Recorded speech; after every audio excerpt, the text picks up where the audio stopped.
Hi everyone, this is Karen Taxt from the I Am Learning community with the second edition of the I Am Way newsletter video blog for 2013.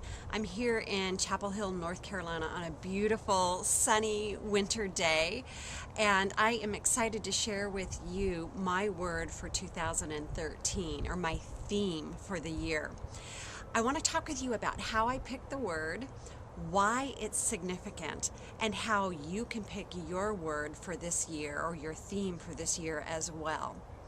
So I've been doing this for about 3 years now, and what I've learned is that there's sort of an evolutionary path. It's like the evolution of my soul that's being guided in the picking of these words. It's almost as if the word that comes to me is my soul talking to me to call out the next best version of myself.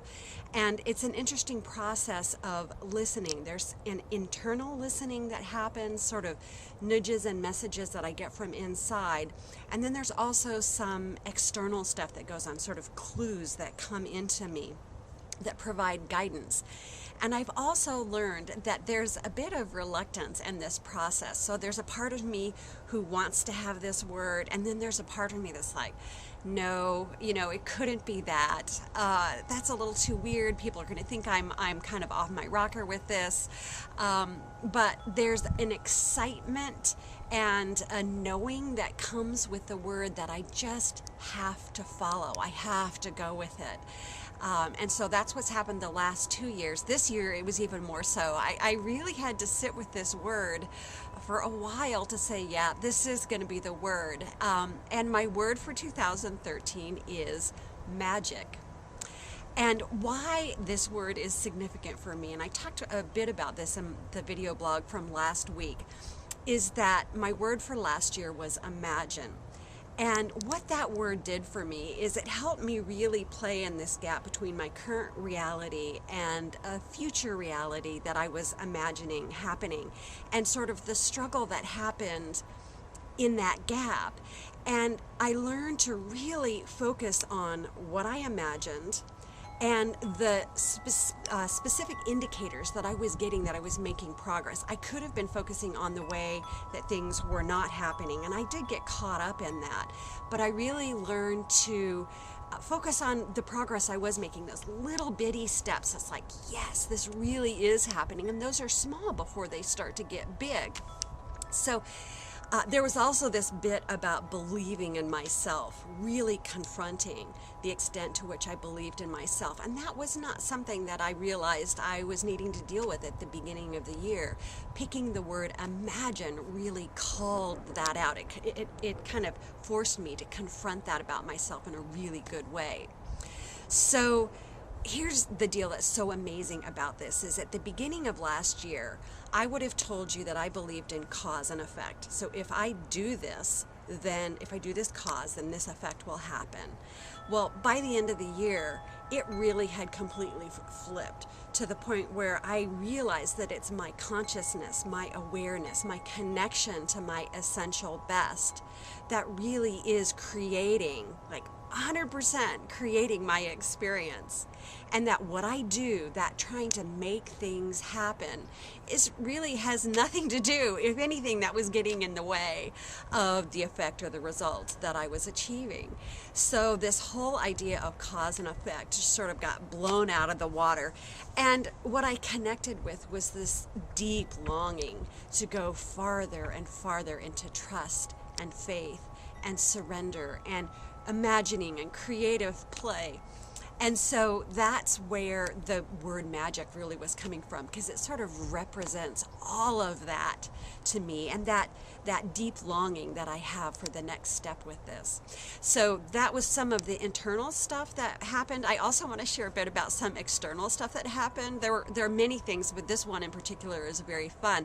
Toward the end of 2012, I got sort of obsessed with this TV series, Merlin. I don't know if any of you have watched it, but I've had so much fun watching this series. And I've asked myself, what is it? What is it about Merlin? And it's the magic. It's how we are all powerful with being magical. And it's even, people saying, I'm not magical. You really are magical.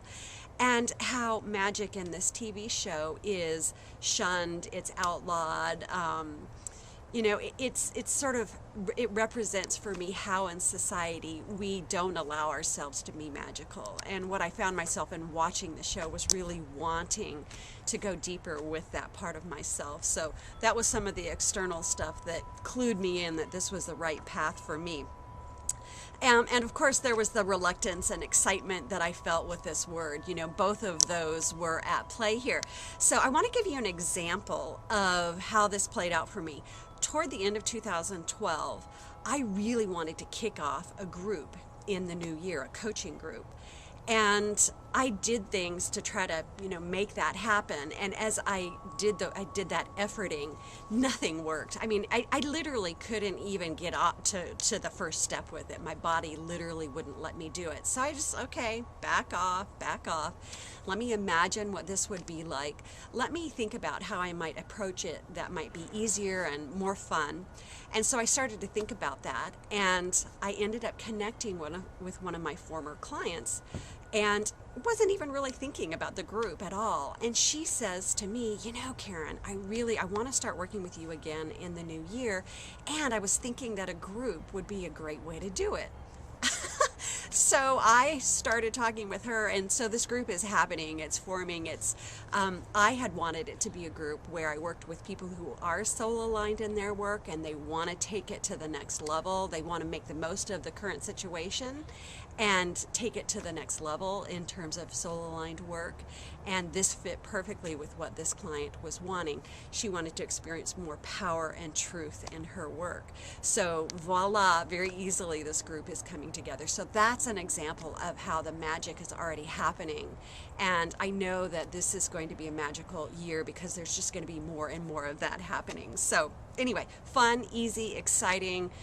That's how it's going to be. So how can you pick your word for the year? So you're going to want it to amplify your belief in yourself. So think again about the extent to which you believe in yourself and what's going to support you in believing in yourself more. You're going to want it to be evolutionary. It's this soul path, this ongoing movement that you're going to want to be connecting into. I don't want it to be for you about fixing anything. There's nothing wrong with you. There's nothing broken. You're perfect the way you are. It's simply a matter of what's going to be the next best thing for you in your life, in your work. And then finally, you want it to be something that's a stretch. That reluctance bit, it's stretching you into something that feels a little bit uncomfortable. And at the same time, you're excited. You may even feel a little shy about it. You may feel like, could I really tell people about this? That's when you're onto something, that you're playing with an edge of your evolution, and you're playing with something that your soul is wanting to call out of you. So I hope that this is super helpful for you. I am so excited to share this with you. It took some courage to go there and talk about wanting to be more magical in 2013.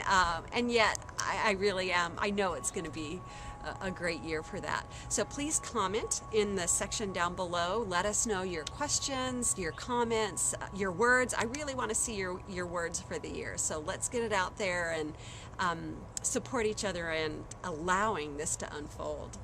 Thanks. Bye-bye.